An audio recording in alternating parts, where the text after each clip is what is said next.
Hello दोस्तों, AN horror stories YouTube channel में आप सभी का स्वागत है। दोस्तों, मैं हूं सात्यकी द्विवेदी।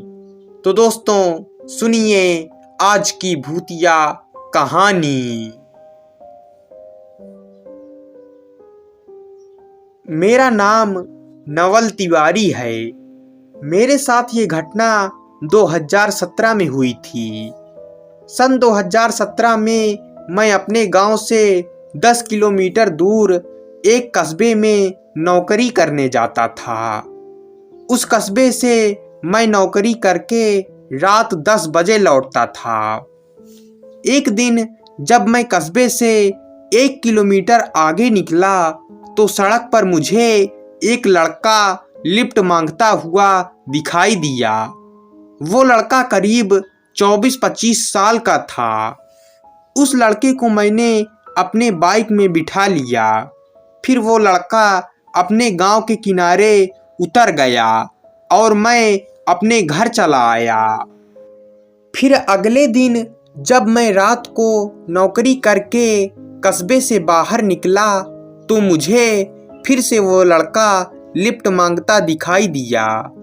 मैं फिर से उसको गाड़ी में बिठाकर उसके गांव के किनारे तक छोड़ दिया।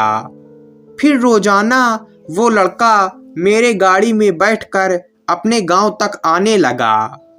मैंने उससे पूछा कि तुम इतनी रात को कहाँ से आते हो?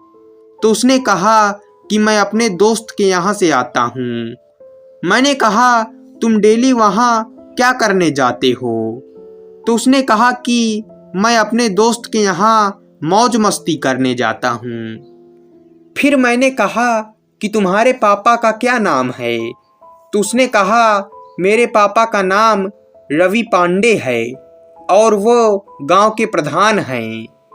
फिर इसके बाद मेरी उससे अच्छी दोस्ती हो गई और वो डेली मुझे उस जगह पर मिल जाता और मेरी गाड़ी में बैठकर गांव के किनारे में उतर जाता। फिर कई दिनों बाद मेरी बहन की शादी तय हो गई। मुझे शादी का कार्ड देने उस लड़के के गांव जाना पड़ा। मैंने उसके गांव के कई लोगों को शादी का कार्ड दिया। फिर मैं उस लड़के के भी घर शादी का कार्ड लेकर पहुंच गया।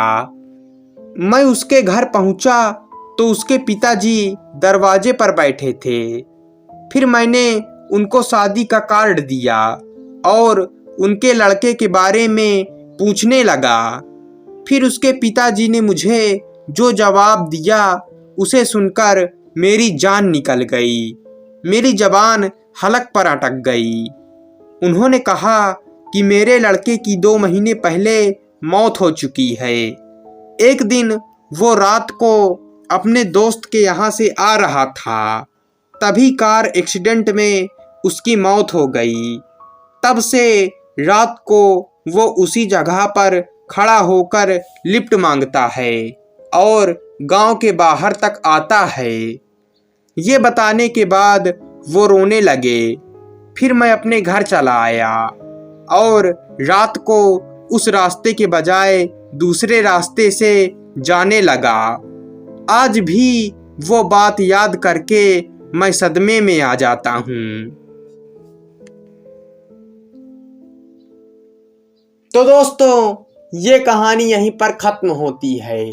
कहानी पसंद आई हो तो वीडियो को लाइक, चैनल को सब्सक्राइब कर दीजिएगा। मिलते हैं अगली भूतिया कहानी में।